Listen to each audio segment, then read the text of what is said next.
morning everybody, Calm Biker here. This is becoming a pattern.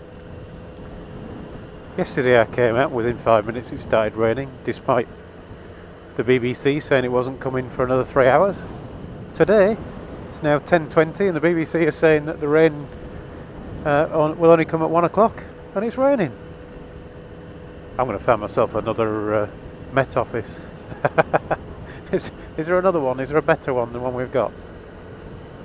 It's bad when you can't predict the weather in 5 minutes. I suppose I should have just looked out the window. What happened to me yesterday, I said I was on a quick errand. And the errand I was on was heading off to an engineering company in Beverley. And it's, I say engineering company, it's a bike shop. They do MOTs, they do repairs, they also do fabrications. So they a bit of everything. They were explaining yesterday that most of the work is actually fabricating, not MOTs and repairs and things.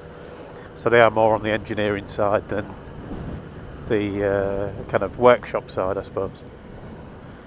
But anyway, I went to see them about my exhaust and the fact that it sounds like an asthmatic pigeon, if you can hear it at all. To talk to them about ideas for what I could do about it. And the upshot was that we kind of had a good discussion. They were really helpful guys. In fact, I should ride past there and point my helmet at them just to say who they were, because I've forgotten the name of them myself. But real helpful people. And we came to the conclusion that it was either best to get a full exhaust system, in which case I could keep my old one in case when it comes to sell it somebody wants it put it back to stock, or in case I need to put it back to stock for any reason, or I could just sell it on eBay, something like that. So that was one option. Or the other option would be for me to get an end can, and they would take out the cap and make up all the pipes and weld everything up and all that kind of gubbins, so that I could put on a new end can and remove the cat and hopefully get some volume out of the thing. So I was quite happy with both of those. Worked out what it would cost, and to be honest, there's not a lot in it either way, you know. When it comes to it, getting a decent end can and the work done on it versus getting a kind of cheaper full system, probably not a lot in it. So I started looking on the internet, doing a bit of research, found myself some end cans I liked. I like the look of, like the sound of, from what I could hear through the interwebs. Did the same with full exhaust systems. And I thought, right, best just check with the old insurance company, Hastings Direct, who aren't my friends anymore. I spoke to them in about January time. Now then, the company's coming up here on the left somewhere. Let me just see if I can spot it. It's not Vets for Pets. They're just around here. So here we go. RM Motorcycles. Little place there. A few bikes in there. Anyway. So yeah, I talked to them in about January time when I was thinking of just getting a slip-on to see if that would make any difference. Or rather, you know, I'd find out first. But talked to the insurance company and said, what would it cost if I got a slip-on end can? And they put me on hold for a minute, talked to their underwriter, and came back and said, as long as you tell us, that's fine. It wouldn't cost you anything extra. We just need to know it's on there. Oh, brilliant. So I went on that basis. I asked them about a couple of other things as well at the time, but I've since decided against those. That was panniers, what have you.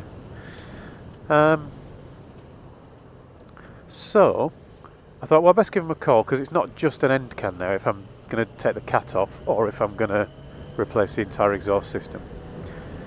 And I'd already had a look around on the internet, and a lot of people had said you can expect to pay an extra 15%, which for me would have been about 40 quid, 45 quid, something like that. So I rang them up thinking they were going to say, yeah, extra 50 quid, plus your £20 admin fee for us typing for 30 seconds. Good rate if you can get it. And I was quite surprised by the answer. They actually said, as soon as I started saying, right, I'm thinking of getting a new exhaust, they said, go, we'll stop you there. Because since January, presumably just after I called them the first time, our underwriter has said, we will not insure bikes that have a modified exhaust. Doesn't matter if it's a full system, don't matter if it's decatted with an end can, don't matter if it's a slip-on exhaust, they won't insure it. They won't insure any changes to the engine, the exhaust, or the drivetrain. I'll get there in the end. Presumably that means if you change your chain and sprockets, I don't know. So they basically just said, computer says no. So unfortunately I'm now stuck. I can't really do much about it. I mean, I could change insurance companies. I priced up a quote yesterday just to see what it would cost with Bennett's, and Bennett's have got every option under the sun that you can take for what you're going to change on your bike.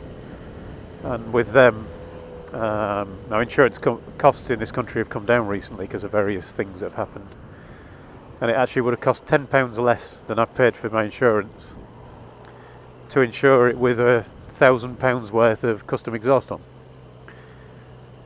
So it's not hugely bad, but I'm now at the point where I'm 4 months away from my insurance running out anyway, at which point I will have added a year's no claims bonus. And at the minute I have no claim bonus. So I suppose I'm stuck now until September, at which point I will be saying FRO, Hastings, Hastings Direct, with your stupid you're not allowed to modify your own bike policy. And anybody else who's got the same underwriter. I don't know who the underwriter is, but I cannot understand the concept that you're not allowed to modify your bike. I can understand why your insurance would go up if you modify your bike and improve performance. That makes complete sense to me. But I can't understand how you would just say, sorry, no. So Hastings Direct, you can FRO. Don't know whether I'll upload this as an FRO or not. But yeah, how strange is that? Have you had any problems like that? Anybody out there? Be quite interested to know who you're using for insurance if you have modified your bike, and any problems you might have come across, or any small print to look out for. Because certainly when it gets to September time, assuming I've got the money and I'm going to start saving up now to make sure, I will be changing insurance companies and exhausts, probably, if I can do it, on the same day. So I don't have to go through the rigmarole of telling them it's standard and then a week later telling them I've changed the exhaust and having them charge me £20 for the privilege for admin. Anyway, let me know what you think in the comments. Thank you all for watching. Ride safe, and I'll talk to you all again soon.